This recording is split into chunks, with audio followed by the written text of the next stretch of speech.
Very much. Let's discuss all this with New York Democratic Congressman Steve Israel, who has endorsed Hillary Clinton. Congressman Israel, thanks very much for joining us today. Thanks for having me on. So I was down in Orlando.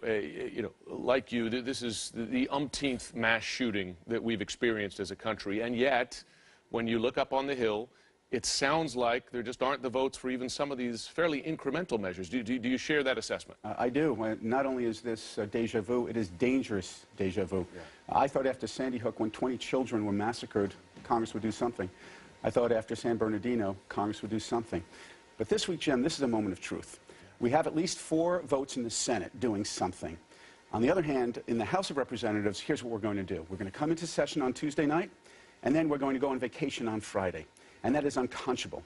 So there's going to be a conference call today with every Democratic member of the House. And we're going to talk about using every tool in our toolbox to stop Paul Ryan from allowing the Congress to go on vacation without a vote on gun violence in the House of Representatives. Well, let's look at some of the things that are out there, at least in the Senate now, some of these proposals coming from both Democratic and Republican senators. So one, harder to add mentally ill people to background check system. Harder, make it harder too, if you can believe it. Expands background checks requirements, delays sales to targets of terror investigations, blocks sales to suspected terrorists. Now you look at these are not expansive changes we're talking about here. I mean, some of them seem, I would imagine to folks at home, fairly simple, basic things. Why today can you not change that, whether it's on the Senate side or the House side? What's holding back change like this? Politics, fear of the National Rifle Association, fear of that special interest lobby, which is ironic because on the issue of enhanced background checks and on the issue of making sure that if you can't buy a plane ticket, you shouldn't be able to buy a gun, 75% of NRA members support that prospect. And so when you have 75% of NRA members supporting common sense gun safety, we ought to just pass it. It's taking one person, the Speaker of the House, Paul Ryan, one person will decide whether we vote on these issues this week or whether we go on vacation on Friday. And I hope that he will do the right thing. But do you think that the best that you can see is just a vote on it, but without the votes necessarily going to pass, but just to get a vote on it? Well, here's the thing. On the issue of no fly, no buy, a Republican conservative, Peter King, introduced that bill. His co-sponsor is a Democrat named Mike Thompson. There are over 100 members of Congress who've co-sponsored that. Nearly 180 have signed a petition demanding a vote on that. Virtually every Democrat will vote on that today when we go back, or tomorrow when we go back into session. All we need is 30 Republicans. Paul Ryan has an obligation to at least put that up for a vote, and I believe that if he did, it would pass. Let me ask you this. You have a lot of friends on both sides of the aisle, on the Hill. You've been there a long time, and it's sad that you're leaving Congress. I know that this is going to be your last. Not for me. Not ready.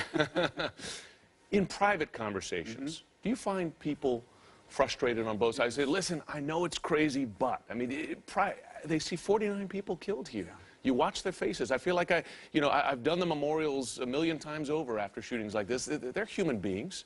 In private, do people say, I want something to happen? Yes, this is so frustrating. The most candid place on Capitol Hill is the members-only elevators that bring us to votes. That's where members of Congress can pile onto a confined space, no press, no staff. And in those conversations, going from the basement to the second floor of the House of Representatives, what I hear is amazing frustration, extraordinary frustration, and a desire to get something done. People know, my colleagues know, and I know, people are angry with Congress for not doing stuff. If we do nothing else, if you don't want to do an assault weapons ban, if you don't want to allow the CDC to do more research, at least pass one bill that 80% of Americans agree on, and that is no fly, no buy. And if we leave Congress on Friday and go on a one-week vacation without passing that bill, it would be unconscionable. You heard Donald Trump yesterday talk about racial profiling, or rather profiling, religious profiling, I suppose, in the wake of this attack. He says it's necessary, it's common sense. What's your reaction? My reaction is, a couple weeks ago, 2 Palestinian terrorists dressed up as Jews walked into a restaurant in Israel and slaughtered people. Most law enforcement experts agree, and Israelis agree, that racial profiling isn't effective because there are ways around it. Behavioral profiling is something that we should look at, but racial profiling is just another Donald Trump evidence-free talking point. Let me ask you this, perhaps as a final thought. There are people at home who are watching this as well. They've watched, they've cried, they've responded to yet one more shooting tragedy. What do you say to them that Congress is going to do this time that's different? I tell them that this is a moment of truth. This week is a moment of truth. And if they want something done, it's time for them to take action. Don't wait for Congress to take action, because Paul Ryan and the Republicans have shown us they will not do it.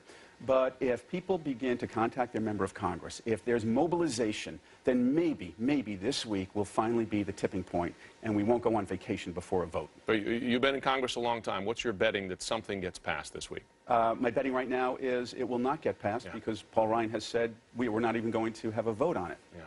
There you go. Incredible.